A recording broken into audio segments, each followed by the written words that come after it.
செக்கு கொடுத்தோம், செக்கு பவுன்ஸ் ஆச்சு, உடனடியா நீங்க வந்து அதை வச்சு கேஸ் போட முடியுமா அப்படின்னா முடியாது. அதுக்கு இன்னும் சில கண்டிஷன்ஸ் இருக்கு. செக்கு வந்து வேலிட் டேட்டுக்குள்ள பிரசன்ட் பண்ணிருக்கோம். One of the kind. இப்போ வந்து செக்கு வந்து உங்களுக்கு வந்து ஜனவரி மாசம் 1ஆம் தேதி போட்டிருந்தாங்கன்னா அதுல இருந்து இப்போ முந்திலாம் வந்து 6 மாசத்துக்குள்ள பிரசன்ட் பண்ணலாம் இருந்தது. இப்போ 3 மாசத்துக்குள்ளதான் செக்கை பிரசன்ட் பண்ணணும்னு இருக்குது. இந்த டேட் போட்டோம்னா அந்த டேட்ல இருந்து 3 மாசத்துக்குள்ள.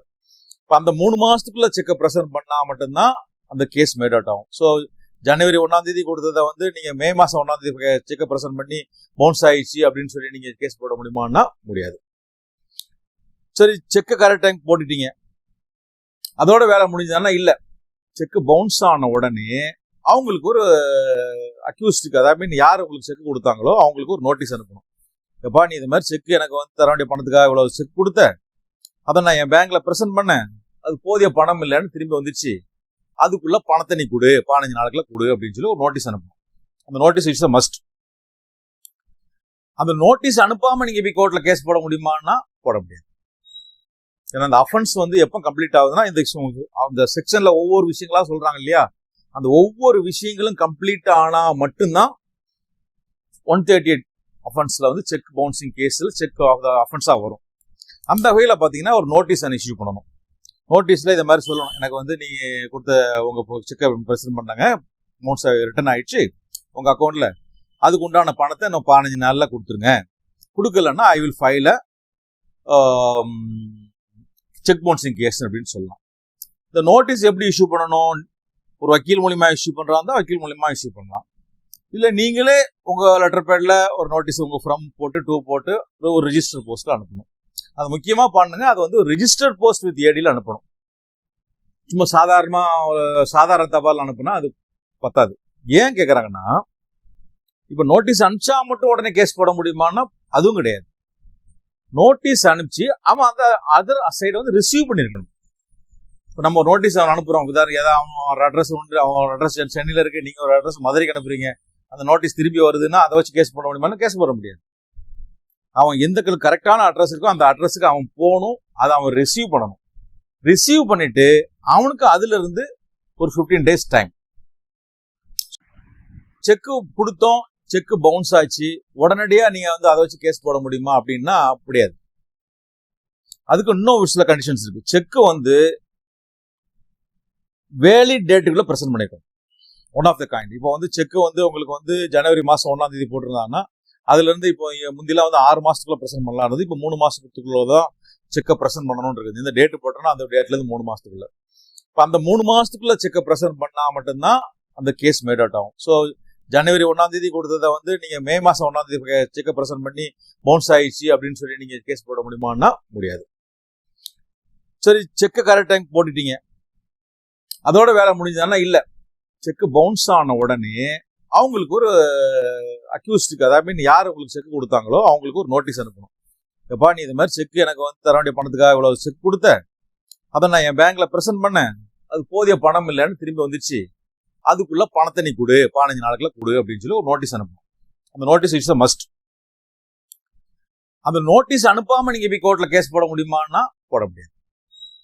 ஏன்னா அந்த அஃபென்ஸ் வந்து எப்போ கம்ப்ளீட் ஆகுதுன்னா இந்த செக்ஷன்ல ஒவ்வொரு விஷயங்களா சொல்றாங்க இல்லையா, அந்த ஒவ்வொரு விஷயங்களும் கம்ப்ளீட் ஆனா மட்டும்தான் 138 அஃபென்ஸ்ல வந்து செக் பவுன்சிங் கேஸ்ல செக் அஃபென்ஸா வரும்.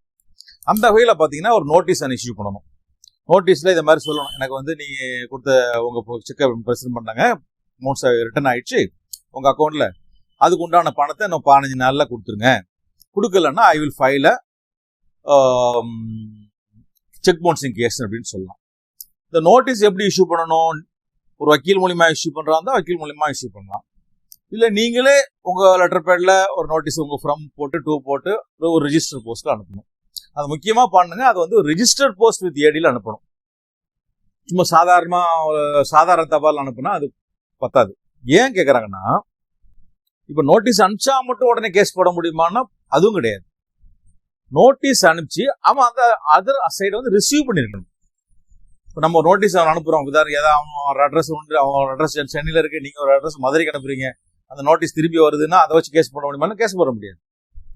அவன் எந்த கரெக்டான அட்ரஸ் இருக்கோ அந்த அட்ரஸுக்கு அவன் போகணும், அதை அவன் ரிசீவ் பண்ணணும். ரிசீவ் பண்ணிட்டு அவனுக்கு அதுல இருந்து ஒரு 15 days டைம்.